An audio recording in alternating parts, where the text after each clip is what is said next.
Hey guys, ZMD here. Hey, so I know it's been a minute since I made a video, but again, I've been really busy this time of year with everything going on in my life, basically finishing up residency. I'm in the process of applying for my state medical license, filling out a bunch of documents for my new job, and also recovering from my surgery. My program also purchased a New England Journal of Medicine question bank with about 6,000 questions, and I've been trying to do as many of those each day because it expires in a couple months, so I want to take advantage of that. Now in this video specifically, I want to take you guys through my journey with my recovery thus far on my left-sided posterior labral repair. If you haven't seen the first video of that, I'll leave a link somewhere up here, so make sure you check that out first. Guys, if you haven't already, make sure you subscribe to the channel for more content.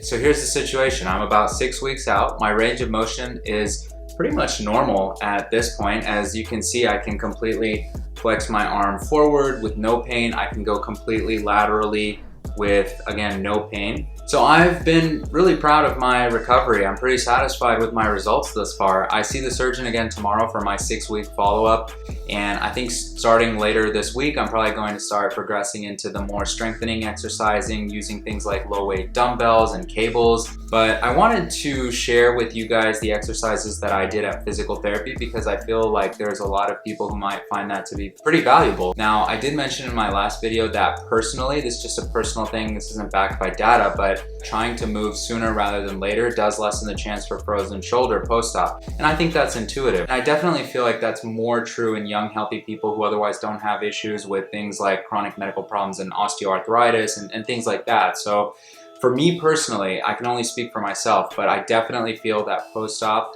probably 1 or 2 weeks, I was doing really well with my recovery and my range of motion. It was pretty close to normal, honestly. And again, I only had a small posterior labral tear. Most of the people who end up having these labral surgeries have extensive slap tears, I don't know, maybe Bankart lesions, and the nature of the injury is a lot more severe than what I personally had. Obviously, that makes a huge difference. The one thing I would say that's really interesting is that before the surgery, I couldn't abduct my arm and kind of go back like this. That motion would just kill my shoulder. And so whether or not I was at the gym doing the reverse fly exercises, or I was, trying to put on a shirt and I had to kind of go back here, or anything that involved me reaching back behind my body and kind of abducting my arm, it would cause so much pain. It was so painful. That's gone. So I'm very satisfied with my progress. Anyway, let me go ahead and show you some of the exercises that I've been doing slowly to increase my range of motion.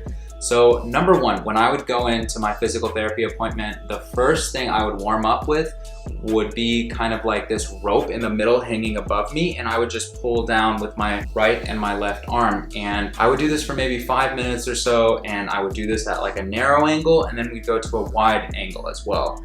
And it was just set up like a pulley system where, one arm pulled down, the other one went up, and that would help with your range of motion. Next, I would get a large ball, and with both hands, I would slowly work my hands up on the ball and just roll it out against the wall until my arms were fully outstretched, and then slowly work my way back down. Typically, I did about 15 of these for 3 sets, and that's for all exercises in this session. Next, I would use one hand and hold the ball in place against the wall, and then simply lift my arm up and forward, rolling it over the ball as it was pressed into the wall. I would do, again, 15 reps, 3 sets of those as well. The next thing I would do is get a foam roller. I would put it behind my back for stabilization between my shoulder blades, and then I would just lift my arms forward. Same number of reps, same number of sets. After that exercise, I went ahead and went to the side, exact same thing. Now, it is important to note that none of these exercises should be causing you pain, because if they're causing you pain, you're probably going way too fast. You probably need to slow down your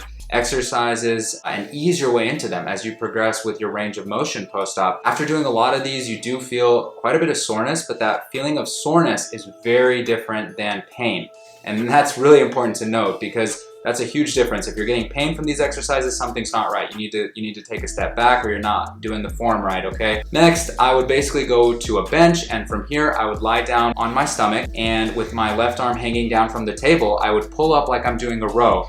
Okay, so just this motion right here. So it would basically be like I'm lying down on a table, and it would just be this motion right here, okay? So I do 15 of these, then I would just extend out, kind of like this, 15 of those, and then finally the hardest one would be the T, and that's where I'm going to the side, kind of like this, and basically making a little T-size shape cross with my arm relative to my body. And that was the hardest one to actually do, is where you're abducting your arm from your body like that. Finally, the last thing for the most part is I would go ahead and lie down on my back, and while I'm facing the ceiling, what I would do is have my arm just like this and just press forward. And you can feel this muscle right here contract when you do this. Now, important to note, you're not bending your elbow, okay? This isn't like a bench press. What you're doing is you're having your arm straight, just going forward, okay? Forward, punch out. This is what we call the boxer's muscle, the serratus anterior, okay? You know those really shredded, chiseled guys at the gym with those sharp teeth like muscles that run right through here, those awesome striations? That's your serratus anterior.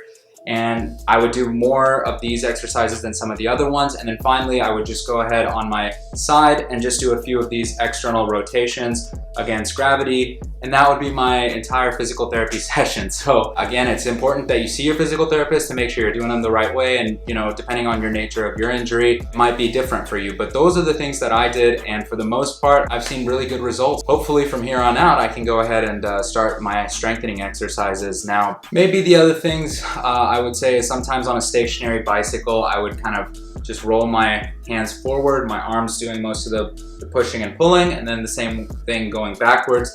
5 minutes of each. And really everything that I've discussed with you so far are the exercises that I've done in my therapy, and I've personally seen pretty good results from them. So yeah, that's where I'm at, and hopefully some of these exercises might be useful for you guys. Make sure you consult your physician, your physical therapist, make sure you're doing all these things right, and hopefully you found something of use here. Hey, take care and keep being a boss.